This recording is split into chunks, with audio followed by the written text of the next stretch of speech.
Te apressa, Relson, eu não comprei as passagens da nossa viagem. Calma, mãe. Já comprei pelo aplicativo Amazon Bus. E tu conhece essa empresa, Relson? Olha lá, menino, vamos pegar a estrada.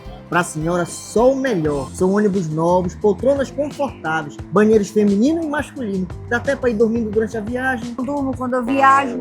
Tem até o Wi-Fi e ainda faz transporte de encomendas. Te mando. Olha, Relson, gostei. Falei pra senhora. É a sua emissora, chegando aos lares de milhões de brasileiros na maior região do país.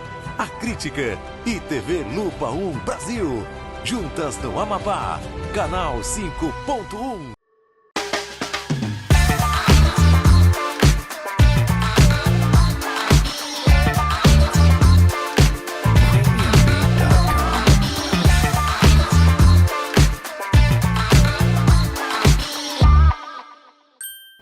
Olá, como vai? Eu vou indo e você, tudo bem? A gente começa mais uma edição do programa Memória Viva, que é exibido toda terça-feira pelo canal Açaí News a partir das 20 horas e também na TV aberta, canal 5.1 TV Lupa 1, que retransmite o sinal da Crítica de Manaus a partir das 21h30. Na internet você pode rever todos os episódios, desde o primeiro, e, é claro, assistir a hora que quiser. Você pode também deixar na caixa de comentários sugestões de entrevistas, de propostas de programas, porque o programa ele vai, além das entrevistas, também começar com a linha de documentários. Nós estreamos, e foi, aliás, muito bem sucedido, o primeiro documentário, que foi Jornalismo Caboclo, de Hélio Penafor, uma produção das jornalistas Tânia Silva e Gilvana Santos, que nós exibimos em parceria com as duas jornalistas. E vamos continuar dentro dessa vibe, trazendo informações sobre memória, sobre a história do Amapá e, claro, entrevistas de quem foi personagem ou protagonista da história. É o caso do nosso homenageado entrevistado de hoje, o Carlos Alberto Sampaio Cantuária, conhecido como Queca Cantuária. O Queca, que é escritor, é um sujeito versátil, né? Escritor, artista plástico, poeta, foi vereador, deputado estadual, secretário de administração, tanto no Poder Legislativo quanto no Poder Executivo, e que atualmente tenho acompanhado pelas redes sociais e também no noticiário, tem se dedicado mais às artes, está num momento de divulgação das suas obras, e vai contar um pouco sobre sua trajetória. Obrigado por ter aceitado o nosso convite, Queca. Bom, Arivaldo, é um prazer realmente poder falar de alguns assuntos interessantes, daquilo que eu escolhi para a minha vida, que já faz muitos anos. Eu lembro, comecei pela questão literária, na verdade, como o próprio Hélio Penafor Sim. colocou, quando lancei o livro Guerreiro Tucuju, nos anos 80, já leva um bom tempo, fez uma das citações, inclusive, da obra. E assim, como outros também naquela época, que lançaram e falaram com relação à questão literária. Como primeiro romancista, inclusive, do estado do Amapá. Eu tenho isso escrito pelas publicações que foram feitas na época. Eu me lembro, estudante, ainda do Instituto de Educação do Território do Amapá, o seu livro, até objeto de estudo, de encenação, que era o Vento dos Açaizais, né? Mas antes, o Guerreiro Tucuju, até hoje, ele é utilizado pela Universidade Federal do Amapá, né? Nos cursos de literatura, nos cursos de letra, eles são bastante utilizados. Inclusive, me pediram até para fazer uma nova tiragem do livro, porque também eu fico tirando cópia da única edição exemplar que restou, que eu né? tenho, né? Eu fico tirando xerox para dar para os alunos poderem elaborar seus trabalhos. Mas, na questão, por exemplo, das artes plásticas, eu lembro que eu casei num primeiro livrinho que eu fiz, de desenhos, usando os personagens, inclusive, do Maurício de Souza, o Cascão, a Mônica. Eu era bem jovenzinho, e isso já fazia essa parte literária com desenhos. E, ao longo dessa trajetória todinha, eu por estar no Exército por muitos anos, eu larguei todas essas questões. E também aí que a gente observa essas particularidades da vida da gente. Chegou um coronel, inclusive do Rio de Janeiro, que ele era de educação física do Exército, foi inclusive treinador da seleção, das seleções brasileiras da época, na parte de atletismo. Chegou aqui, existiam no máximo 4 corridas. Olha só como eu quero chegar. Existia apenas 4 a 5 corridas. Uma eu lembro bem, que era do SESI, era a mais famosa. Era da Polícia Militar, do Bombeiro. Essas 3 dominavam ao longo do ano. Aí o público não chegava a 100 corredores naquela época. E tinha alguns atletas que ganhavam todas as corridas. E esse comandante do Exército, ele não gostou muito. Eu era sargento do Exército nessa época, dos anos 70. 76, quando eu comecei a servir, até os anos 82. Eu fiquei no Exército como segundo sargento do Exército. Aí ele me chamou e disse: você vai ser o encarregado, inclusive, da equipe, escolha os melhores soldados, os melhores corredores que eu tenho aqui no Exército, que eu não aguento mais perder para a PM. Os corredores da PM ganhavam todas as corridas que tinha no estado. E eu escolhi uma equipe e que, a nossa surpresa, na inscrição do SESI, eu fiquei na frente do SESI aguardando a chegada do primeiro, nervoso pra caramba, para não levar um ralho do comandante. A minha alegria foi muito grande. Nós tiramos o primeiro e o segundo lugar. O nosso amigo, ex-soldado também do Exército, que serviu junto comigo em 1976, que depois dominou todas as corridas até 1980, por aí assim, foi quando nós derrotamos ele. E o comandante ficou muito satisfeito nesse momento, com a derrubada, inclusive, do Plínio, que era o grande corredor da Polícia Militar e ganhava todas as corridas. Esse na questão de atleta, que hoje até hoje eu participo de corridas, que você estava me falando há pouco. Encontrei você na rua. 13 então, quilômetros, ainda tem pique para isso? Eu faço, estou me preparando para maratona agora, né? 42, 21, vai ter 2 de 21 seguidas, eu vou participar de todas as 2, já estou inscrito, inclusive. Evidentemente que nessas questões mais para trás, da questão literária, foi ficando, passei todos esses anos no Exército, passei no vestibular. Naquela época não existia a faculdade no Amapá, nós não tínhamos curso superior, terminava o 2º grau e acabou. Era o nosso nível superior, era o 2º grau, arranjava emprego tranquilo, tinha o 2º grau, você estava na crista da onda, dentro da prefeitura, do estado, onde o maior número de empregos era disponibilizado. E eu passei no curso de administração da Universidade Federal do Pará, naquela época, e fui embora. Larguei o Exército lá, depois pedi transferência, e de lá eu larguei o Exército, depois de 7 anos na caserna. E depois de concluir novamente o curso de administração, voltei para Macapá. E nessa minha volta, eu já fui logo no mesmo ano que eu cheguei, já fui ser secretário da prefeitura. Secretário Municipal de Serviços Públicos. Pense, dificuldade que Macapá tinha com relação aos serviços da prefeitura. Você lembra o ano? Eu lembro. 1984. 1984. Era Jonas ou Murilo? Era o né? Jonas. Jonas Pinheiro. 1984, porque em 1985 teve eleição e o Azevedo Costa foi o prefeito. E alavancou a política no estado do Amapá, abriu novas formas de se fazer política no estado, e depois, na sequência, veio todo esse tipo de política que nós observamos hoje, né? Mas ali era a primeira eleição para as capitais, né? E Macapá, como capital... É um processo de abertura política, né?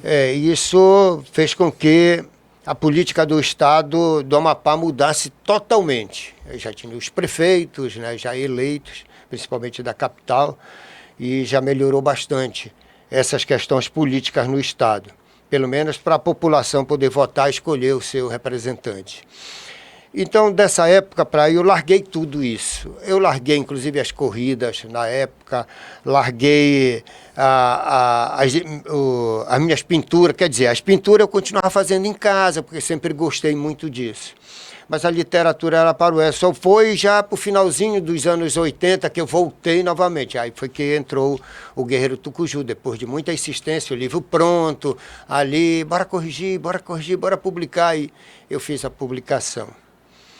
E, graças a Deus, até hoje, ele está bem lembrado. Isso eu já estou trazendo para, digamos, uma nova leitura dele, corrigindo muitas palavras que se utilizava naquela época, que hoje não se utiliza mais. Eu estou corrigindo novamente e ampliando um pouquinho ali, outro que a história é muito interessante, que é um livro que se você não conseguiu ler, mas é um livro, além de ser um romance, ele é entremeado de poesias, né? Cada episódio se conta através de uma poesia bem profunda, bem doída, bem dinâmica também, né? Do caso ocorrido naquele episódio. Como é um livro que ele traduz um pouco da história, inclusive da região amazônica, um pouquinho do Amapá, ele tem essas condições, inclusive literárias, muito fortes. E eu não posso abandonar ele ainda com esse crescimento literário. Inclusive, é o meu 4º livro, já estou no 5º livro, inclusive, né? Agora o Sapipa. Eu tenho o Sapipa, que é um livro infanto-juvenil, que eu estou correndo de um lado para o outro nos municípios, em todo lugar que eu posso fazer os lançamentos, eu estou fazendo. E a aceitação está excelente, porque eu aproveitei a oportunidade, além da questão da literatura em si, de contar uma historinha, um conto, eu faço as canções, crio a musicalidade e atravesso ele todo já em vídeo, que eu estou fazendo em vídeo, cada canção, para que eles possam chegar no YouTube. A criança que vai ler o livro, vai no YouTube e vai acompanhar todas as canções, com os bichinhos se movimentando, tudo. É interessante, é um marketing muito grande do próprio livro, que vai, inclusive as músicas, elas poderão ser ad eterno. Porque depois que ela vai para o YouTube, elas ficam marcando ali, cada vez mais que alguém vai lá e clica e assiste, ele volta novamente a estar... Aliás, é interessante essa proposta, porque, embora nós sejamos de uma época em que nós tínhamos esse apego ao livro material, ao papel, mas a utilização dessas tecnologias acessórias, como a questão do vídeo, do videolivro, a questão do e-book também, que é uma forma de democratizar Sim. o acesso, a gente não pode rejeitar, porque há uma tendência, isso já aconteceu no caso dos jornais impressos, onde a gente tem aqueles que persistem, reduziram drasticamente a sua tiragem, né? E no caso dos livros há uma tendência, seja através do Kindle, através do tablet, a tendência é quererem nos afastar do papel, até por questões de ordem ambiental, né? Eu ainda gosto muito, embora eu já esteja inscrito na Amazon, a maior rede literária do mundo, inclusive, né? Eu já estou com a minha inscrição, como eu estou com vários livros, inclusive tem mais de 10 já escritos, prontos para serem trabalhados, mas eu gosto de, pelo menos 2 vezes no ano, fazer o lançamento, 2 livros no ano. Eu estou com outro pronto, está na gráfica, inclusive, mas eu gosto do papel também, né? Então, a proposta que nós estamos corrigindo estes livros, porque a gente mesmo já publica direto na Amazon, mas dentro daquelas questões, para o computador, para o tablet, para o telefone, onde a pessoa puder assistir e ler o livro ou ver os vídeos que poderão estar juntos, ele vai ter uma qualidade melhor em qualquer momento de ter a leitura, o livro em mãos. Então, a proposta que nós estamos trabalhando é essa, daqui para frente, né? Mas este ano ainda, até dezembro, eu devo estar com um novo livro, além do Sapipa, que o Sapipa está muito recente. O Sapipa tem me dado muita alegria, na verdade, com relação a essas questões. Mas, para e passo a isso, eu sempre trabalho os dois juntos, a arte plástica, a escultura e a literatura. Então, ultimamente, praticamente os 3 últimos anos, todo ano a ocupação é muito grande com relação a essas questões. Você tem uma galeria? Eu tenho uma galeria de arte. Inclusive, seu irmão já foi lá, já visitou, na época logo que nós abrimos. Eu não faço a abertura dela, conforme os clientes desejam uma obra, eu vou lá e abro a galeria lá, está tudo arrumadinho, para as pessoas visitarem e escolher a obra que deseja lá. Tem muitas obras. Antigamente tinha mais 700 obras lá, entre escultura e pintura. Hoje já diminui muito, a gente vai vendendo, e com as exposições a gente também vai fazendo as vendas dela. E como este ano de 2025 foi um ano muito importante nessas questões literárias e na questão das artes plásticas, desde o ano passado, na verdade, eu não tive folga nenhuma. Desde a Bienal de São Paulo, que foi em novembro, eu não sosseguei mais, né? Todo mês eu tenho exposição, eu tenho a parte literária sendo trabalhada, e eu tive uma folguinha só agora, no mês de setembro, por problemas de saúde na família, e eu tive que me ausentar para São Paulo. Passei uma temporada em São Paulo, 30 dias, mais de 30 dias em São Paulo, mas agora já retomamos, estou com a exposição de arte sacra, inclusive. Pois é, esse programa está sendo exibido a partir de 28 de setembro, mas nesse interstício agora, perdão, de outubro, 28 de outubro, mas nesse interstício agora do final do mês de outubro, tem também uma exposição de arte sacra, é isso? Nós temos uma exposição de arte sacra, que fica até o finalzinho agora de outubro, né? E logo em seguida eu já tenho Essa exposição é na Galeria Felipe Dal. Felipe Dal, na Rede Amazônica. E logo em seguida eu estou com outras 2 exposições, 2 coletivas, inclusive, com outros artistas, que vai ficar também na Rede Amazônica, substitui a arte sacra, entra o motivo amazônico diretamente, e logo depois nós temos outra exposição coletiva também, que vai para um órgão público do Estado, na Defensoria Pública, vai estar disponibilizada também uma grande exposição de aproximadamente 10 artistas. Como lá a galeria lá da Defensoria Pública é muito grande, então quem já teve oportunidade, aquele salão de abertura, é muito importante realmente lá. Então tudo isso, essa questão literária, essa questão das artes plásticas, das esculturas, eu tenho me tomado realmente aliás, eu vou fazer aqui uma observação, se me permite. Você, durante muito tempo, foi reconhecido por sua atividade, tanto na gestão pública, como a sua atividade política, como parlamentar. Mas você está me narrando aqui atividades que fogem, inclusive, desse contexto. É atividade literária. Isso significa que o Queca se afastou da política? Não, na verdade, a gente continua envolvido na política, não sai mais candidato, isso aí é uma questão de família mesmo. Não vou mais disputar a eleição, a não ser que o cavalo novamente selado passe na minha frente, eu estarei com ele. Mas nessas questões políticas, desde que eu comecei a participar diretamente mesmo, foi desde 1985. Eu entrei nas questões políticas partidárias mesmo, pelo Partido dos Trabalhadores. Entrei pelo Partido dos Trabalhadores, naquela época o atual presidente da República, o Luiz Inácio, o Lula, vinha aqui no Amapá e a gente trafegava com ele esse estado, inclusive. E daí a gente foi...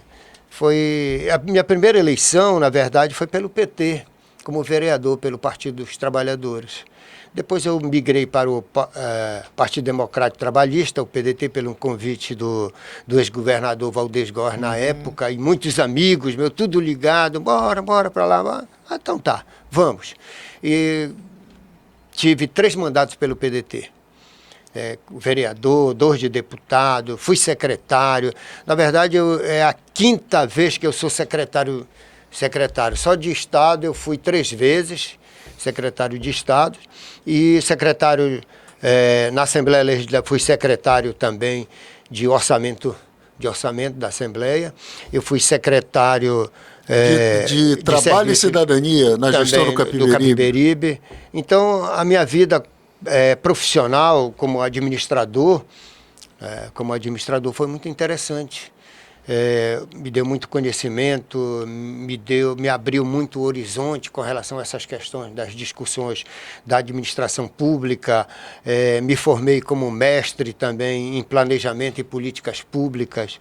Fiz várias especializações com relação à administração pública, ao orçamento público. Acabei me especializando nisso. Eu digo que tem muita gente que me deixou de mão por questões políticas e perdeu um grande profissional, né? Mas é assim mesmo, como eu entendo bem a política, ela tem esses viés na vida da gente, que a gente acaba... Eu fiz um mestrado, fui bacharel, mestrado, várias especializações na área e pouco utilizado. Eu digo pouco utilizado também porque eu fui para a disputa das eleições e aí você entra num outro patamar com relação a essa questão da administração pública e passa a ser um legislador. E todas essas questões, elas acabou... Me tira uma curiosidade, a escolha pela administração teve alguma influência, por exemplo, do Walter, seu irmão? Porque o Walter, ele foi, inclusive, uma figura importante no processo de fortalecimento dos administradores, inclusive sempre lutando, me recordo da luta dele pela instalação do Conselho Regional de Administração, que até então era vinculado ao Estado do Pará, né? Não, na verdade não teve. A minha formação é dos anos 80 como administrador. Uhum. E o Walter já é dos anos 2000. Então, na verdade, você pode dizer que influenciou. Foi ao contrário, né? Foi ao contrário. A formação dele é dos anos 2000. Eu sou dos anos... do século passado ainda. Isso. Né? Então, como a minha formação foi dentro da administração pública, principalmente, né? E foi muito interessante. Hoje eu estou completando meus 70 anos, inclusive. Uma data emblemática, né? Está naquela fase da atividade e da aposentadoria. Mas a aposentadoria não tem nem conversa comigo, porque enquanto Deus me der saúde, me der vitalidade, eu vou estar correndo, disputando a corrida, eu vou estar participando dessas questões políticas, vou estar participando dessas questões literárias, principalmente da política das artes. É muito interessante isso. Não dá para largar. Eu lembro que a minha mãe, com todos os... A gente veio do interior sul do Mazagão, nasci na área do Maracá, onde aquelas cachoeiras todinhas lá do Maracá, a gente tinha que subir elas todinhas, né? Teve uma época que eu fui visitar lá o local onde tinha um grande barracão do meu pai, que ele trabalhava com relação à questão da madeira, era... aquelas balatas de borracha e um material mesmo, castanha, a castanha da época lá. Maracá é muito forte com relação a essa questão. E o papai era comerciante, ele ficava migrando, veio do Afuá. Do Afuá ele veio passando pelo Furo Seco, veio embora até chegar em Mazagão. E de Mazagão lá no Maracá, depois ficou em Mazagão Velho, um pouco Mazagão Novo, e veio embora para Macapá porque a molecada cresceu. Era muito filho, eram 14. Eu me lembro, inclusive, que o Walter chegou a comentar comigo que ele sempre resgatava um pouco dessa história. E, inclusive, a gente chegou a encontrar junto, eu compartilhei com ele um registro de um militar nomeado para o Afuá, que é um dos primeiros da família Cantuária lá, Vitório Proto-Pacífico Cantuária, né? Meu avô. Ele deve ser um parente seu. Isso. Um parente seu, inclusive de origem da sua família, que a família Cantuária é só uma. Ele se diversificou, logicamente, com o Nascimento, com Costa, com Sampaio, e por aí foi gerou esses milhares de parentes que nós temos hoje aqui no Pará, no estado do Amapá e no Brasil, porque está espalhado. Minhas irmãs, 5 irmãs moram, né, na região no Centro-Oeste. Teu irmão seu que mora, acho que em Goiânia. Ela estava morando em Goiânia e voltou para Santana. Está morando em Santana, que é o Vitório. Né? Mas as outras minhas irmãs estão tudo para lá. Né? A Socorro voltou também, está aqui morando no Amapá. Já tem pouquinhos aqui da própria família, que o Walter faleceu, a minha irmã mais velha também faleceu recente, e a família cresceu bastante. Então eu lembro daquela época que a minha mãe ficava fazendo aqueles tipiti, naqueles alguidar que ela fazia todinho em madeira, para lavar roupa, para poder tirar tapioca que ela fazia, comprava, ela espremia aqueles negócios todinho, fazia paneiro para segurar coisas que nós trabalhávamos com venda de fruta também. Minha mãe montou uma frutaria na época difícil, que o papai tinha que se ausentar para trabalhar. Naquela época ele trabalhava na Tequinte, na empresa que construía o paredão, né, a usina do paredão. Papai trabalhou muitos anos. Depois ele foi convidado, foi embora lá para o Jari, no projeto lá do Laranjal, né? Do Daniel Ludwig, né? Eu fui convidado lá e trabalhou muitos anos lá, até voltar praticamente aposentado de lá, se aposentou e cuidava da vidinha dele. O papai era um homem muito interessante. Era daquele que, venha cá, sente aqui, bora conversar. Ele não batia, era difícil ele bater em alguém. A mamãe não, era braba. A mamãe, a educação dela era muito firme, o papai era na conversa. E assim, dos anos 60, anos 70, e é aquela dificuldade todinha que nós enfrentamos. Estuda ali pelo IETA, estuda pelo Colégio Amapaense, estuda pelo Azevedo Costa lá no Laguinho, que a gente morava no Laguinho naquela época, né? O Jesus de Nazaré ainda nem existia. Eu lembro que na Escola Rondônia, e nós morávamos bem na frente quase da Escola Rondônia, do outro lado, na parte mais do Laguinho ainda, e aquela mata imensa que tinha, a prefeitura ainda não tinha, o governo do ex-território ainda não tinha construído as escolas daquela época. E a gente brincava ali, atravessava, ia lá pro Laguinho, brigava com os outros moleques todinho da rua, mas brincava todo mundo. Era interessante, a vida era totalmente diferente daquela época. Eu me lembro que tinha um táxi só em Macapá, e não passava nenhum carro na nossa rua, porque a rua o mato tomava quase conta todinho da rua. Aí quando nós mudamos para a Avenida Ernestino Borges, no bairro Jesus de Nazaré, ali eu estava ficando adolescente já, a nossa rua também a gente coletava mamão, coletava o girimum, porque nascia naquele lixão todinho ali, no meio da rua, a cidade acabava ali. Na Jovino de Noá com o Leopoldo Machado, né? O Buritizal não existia, né? Acabava a cidade bem perto mesmo, o bairro Central. Eu me lembro ainda do fogo que ocorreu, houve um incêndio na Cândido Mendes, de grandes proporções. Eu me lembro dos galpões que tinham lá, tinha muito tambor de combustível, de petróleo que tinha, né, dentro dos tambores, e naquela época pegou fogo, né, aqueles tambores que subiu, explodiu, né, e a gente ficava de longe olhando tudo aquilo. Você estava aqui em 81, quando aconteceu a tragédia do Novo Amapá? Eu estava no Exército, inclusive nesse período, até tem uma portaria de elogio, não gosto nem de ver, né, porque nós trabalhamos na questão da arrumação de coleta dos cadáveres, e eu fiquei encarregado de duas partes. Uma era na questão da segurança, para que a população não entrasse nas balsas, porque os corpos vinham todinhos nas balsas, se desfazendo todo.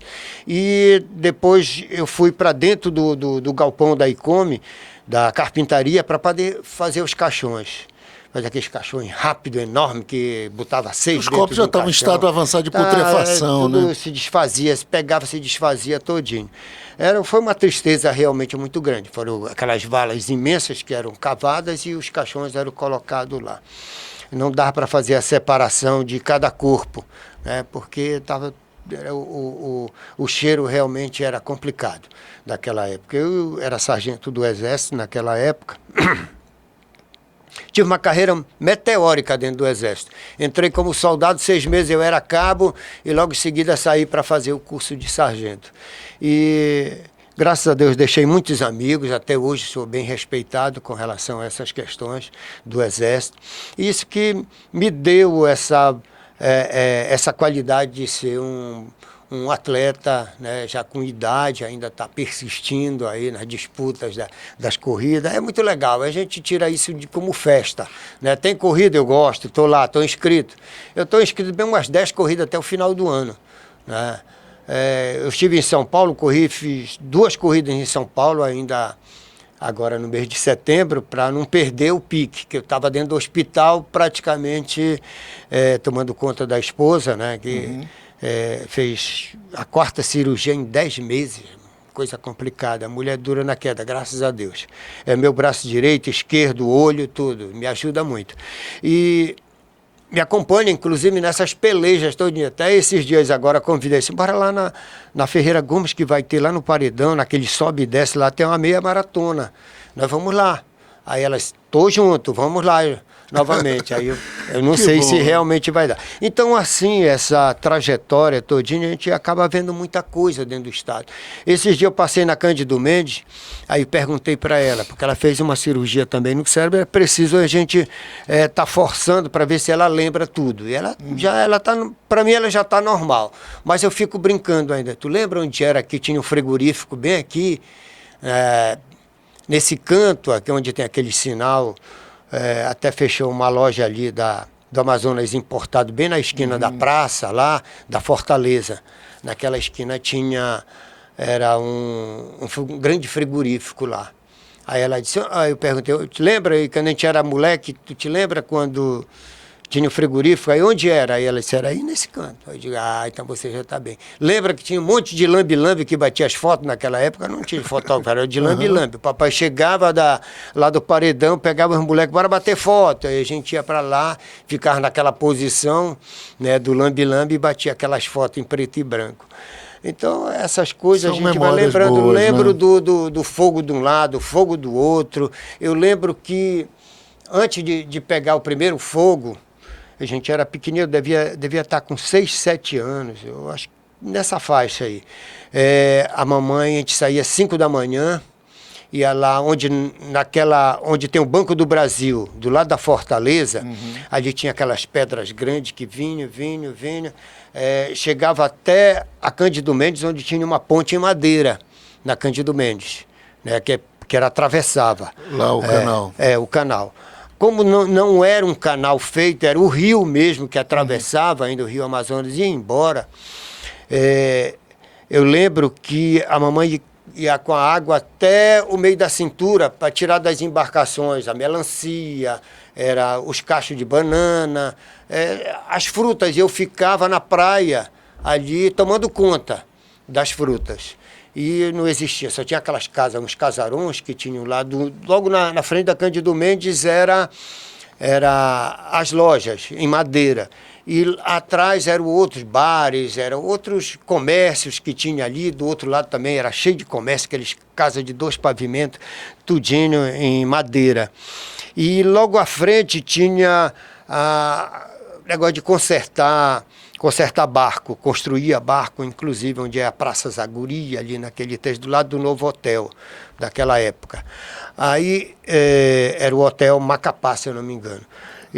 Macapá Hotel. Macapá Hotel e o Trapiche, que era todo em madeira. A gente ia namorar para lá, depois eu ia a Maria do Carmo, a gente era jovenzinho, a gente ia namorar, andava aquela extensão todinha daquele Trapiche. E eu lembro muito bem que eu fiz várias telas de pintura, inclusive, com aquela minha visão que eu tinha das pedras, da Fortaleza, aquelas casas antigas. Quem retratou muito bem isso foi o R. Peixe. Verdade. O R. Peixe retratou muito bem essas questões, mas eu fiz várias delas. É fazer e vender, na verdade. Aquilo é histórico, na verdade. E lembro quando pegou a primeira vez fogo, a gente via da Ernestino Borges, lá a gente via o fogo. Naquela época, a gente via aquele clarão imenso. Aí muita gente dizia que era de propósito, queimar as lojas, que era para acabar com o negócio de madeira e fazer em alvenaria. Aí do outro lado também pegou. Eu tinha um dentista, um amigo nosso, Dr. Cid, que o consultório dele era em cima da Casa Belém. A Casa Belém era embaixo e lá em cima era alugado, e ele tinha um consultório lá, e nesse período pegou fogo o consultório dele. E ele atravessou para o outro lado para montar o consultório. Você viveu nos anos 70, aquele período conhecido como engasga? Lembro, eu era jovenzinho, eu lembro. 73, né? Eu lembro dessas. Na sua opinião, qual é? Porque há uma série, inclusive tem um trabalho do professor Dorival Ney, li também um outro livro do jornalista Benoît Santiago, que foi até objeto de uma dissertação de mestrado. Ele entrevistou diversos personagens. Cheguei a ler um texto outro dia do Fernando Canto relatando, e pelo menos os relatos unânimes de que era ali, na verdade, muito mais boato do que fato, né? Eu já li um bocado também sobre isso. Na verdade, era muito boato. As coisas vinham do estado do Pará, rumavam pelas ilhas e acabava ficando em Macapá. Se bem que tinha as questões do povo que era contrário ao governo. E isso que era, qualquer movimentação era do engasga, acontecia alguma coisa ali e acabava acontecendo e prendia, talvez muitas pessoas inocentes acabaram sendo presas, né? Desse período. Mas eu não me interessava muito, até porque não chegava próximo da gente. Sim. A gente era muito pequeno, estava cuidando de outras coisas da juventude, né? Mas era mais adolescente do que ainda tomando conta da sua própria vida, né? E já foi depois pelo Colégio Amapaense, ali dos anos 73, 74, 75, aí 76 eu já fui para o Exército, né? Dessa época, era, como a gente dizia, era o tempo do arbítrio, né? Era porque as polícias eram brabas naquela época mesmo. Eu me lembro, tem uma parada, inclusive, que eu me lembro do meu sogro, o Dornelas. Foi policial civil, muito conhecido, inclusive no âmbito policial, na sociedade naquela época. Ele não batia em ninguém. Ele era bom de papo, bom de conversa. Ele conhecia praticamente, dependendo do tipo de acidente que tinha ocorrido, por exemplo, um roubo na casa tal. Ele ia para lá, ele era convocado para ir lá e ele ficava olhando e disse: eu já sei quem foi que roubou. Foi fulano.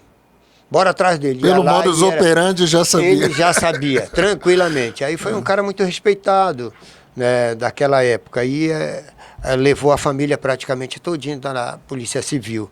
A minha esposa foi delegada muitos anos, até por vários municípios, aqui dentro da capital mesmo.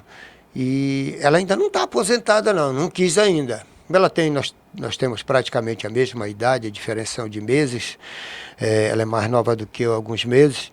Mas ela gosta da atividade, né? Não está mais naquela atividade, está mais na administração, ajudando, mas ela foi exemplo há muitos anos. Isso é que é interessante. Poxa, né? O crescimento da polícia, como é que ela se deu. Eu também tive a grata satisfação de poder, como secretário de administração, fazer concurso da Polícia Civil. Eu também fui concursado, olha só que interessante. Eu fui concursado da Polícia Civil dos anos de 1970, 80, antes dos anos 80, né? 78. Primeiro concurso que o governo federal fez naquela época para o ex-território. Eu passei como escrivão naquela época. Aí, como eu era sargento do Exército, em 78 eu já era sargento do Exército, e eu lembro do secretário de administração que é em casa. Seu Cantuária, bora para o governo, seu Cantuária, estão precisando de gente na polícia, eu aprovado no concurso. Aí eu digo, não deu, eu sou sargento do Exército. Quanto é o salário? O salário naquela época era muito pequeno. Eu ganhava 5 vezes mais se eu saísse do Exército e fosse para a polícia. Né? Aí eu fui enrolando, mais 2 anos, adia mais 2 anos, e assim foi até vencer o concurso. Nunca chegou a assumir? Não assumi nenhuma vez. Aí eu já fui depois, já como servidor federal, aí já fui como administrador, aí já foi outra história. E Queca, eu quero te agradecer, porque se a gente ficasse aqui, com certeza iriam vir muitas histórias, né? Afinal de contas, 70 anos, como eu disse, é uma data emblemática. E eu não podia deixar, eu tinha alguns compromissos até com a turma da velha guarda. Aqui pelo programa já passou o professor Paulo Guerra, Fernando Rodrigues, o João Capiberibe, o Paulo Tarso Barros. E como eu gosto sempre de entremear entre jornalistas, educadores, administradores, eu achei que era o momento de chamá-lo para a gente prestar essa homenagem. Afinal de contas, você tem uma trajetória relevante na vida parlamentar, na gestão pública e agora dedicado às artes plásticas, né? A escultura, a pintura e também a literatura. Eu quero só fazer uma lembrança aqui interessante. Quando eu era vereador no município de Macapá, no país a gente já ouvia falar sobre a questão do uso do cinto de segurança. Olha só, eu fiz um projeto de lei na Câmara Municipal e o projeto foi aprovado, mas ninguém ligou muito para isso. Como eu andava com cinto de segurança, já colocava os amigos, até vereadores daquela, mas que diacho tu está fazendo com isso, rapaz? Era uma aversão, inclusive, à questão do uso do cinto de segurança. Não se sabia que no futuro, tão perto, ele seria fundamental para salvar milhares de vidas. Verdade. Inclusive na nossa cidade. E eu fui o autor, inclusive, do primeiro projeto de lei no Estado, dentro do município de Macapá, na capital, do uso do cinto de segurança. Ainda não tinha nem a lei nacional. Também, olha só, que interessante, na vida da gente, eu deixei, pelo menos eu acho que alguma contribuição. Por exemplo, do mototáxi. Daquela época me ameaçavam os taxistas, eu recebi muita ameaça, realmente, por apresentar o projeto de lei da criação do mototáxi no município de Macapá. O projeto não foi aprovado devido à imensa pressão que teve naquele momento, o primeiro projeto. Mas apresentei e sofri as consequências com relação a isso, mas eu estava fazendo o meu papel como legislador para buscar alguma alternativa que pudesse empregar. Muita gente desempregado, né? O movimento, hoje eu sei que é um serviço que ajuda muito, ao mesmo tempo é perigoso, mas até hoje está aí. Senão, se fosse perigosíssimo mesmo, já tinham tirado. Exato. A nação já tinha tirado. E a gente observa isso. Eu acho que o trânsito tem que se adequar a essas questões do desenvolvimento. Quem sabe futuramente não desaparece esse serviço ou da outra atividade, como por exemplo, São Paulo já se cria aquela faixa azul, está iniciando, mas a gente observa naquele trânsito, o fluxo já é menos perigoso do que ele está cortando de um lado para o outro no meio do trânsito. Então, essas questões todas, se eu for me lembrar aqui, eu vou começar a contar outras interessantes que ocorreram, né, dentro do nosso estado, que muita gente não liga. Faz um levantamento aí, bora ver o que é que pode ter contribuído alguma coisa para dentro do estado. Então foi assim, eu agradeço realmente, imensamente. E queria que você deixasse um contato para quem quiser, ou um contato de rede social, ou um contato para quem queira conhecer um pouco mais das tuas obras, até porque a gente vai colocar aqui no rodapé também, para conhecer a galeria, os teus trabalhos de escultura, os trabalhos de pintura e também ter acesso às obras literárias, né? Pois é, então o meu WhatsApp, que hoje a comunicação rápida é o WhatsApp, é o 96, que é do nosso estado, 981 38 7010. Esse conversa comigo a hora que eu olhar o telefone. Perfeito. Né? Então, se não respondi na hora, porque por algum motivo eu não pude, como por exemplo, dessa entrevista, não dá para atender ninguém. Então, mas logo em seguida, se for interessante, eu já respondo logo na hora. Né? E vou repetir aqui, o 96 981 38 7010. Ou pelo nosso Instagram, o Casa Estação, que é Casa Estacão, que não tem acento, né? É Casa Estacão, você pode entrar lá, o Carlos Queca Cantuária, que vai abrir Facebook, pode abrir o YouTube, pode abrir o Instagram, pode abrir todas as minhas redes sociais. Perfeito. Obrigado então, Queca. Obrigado a você que nos acompanhou até agora. Eu aguardo você na próxima terça-feira. Não esqueça, o programa Memória Viva é exibido toda terça, liberado no YouTube, a partir das 20 horas. E em canal aberto pela TV Lupa 1, canal 5.1, a partir das 21h30. Para você, uma excelente noite, dia, tarde e até semana que vem.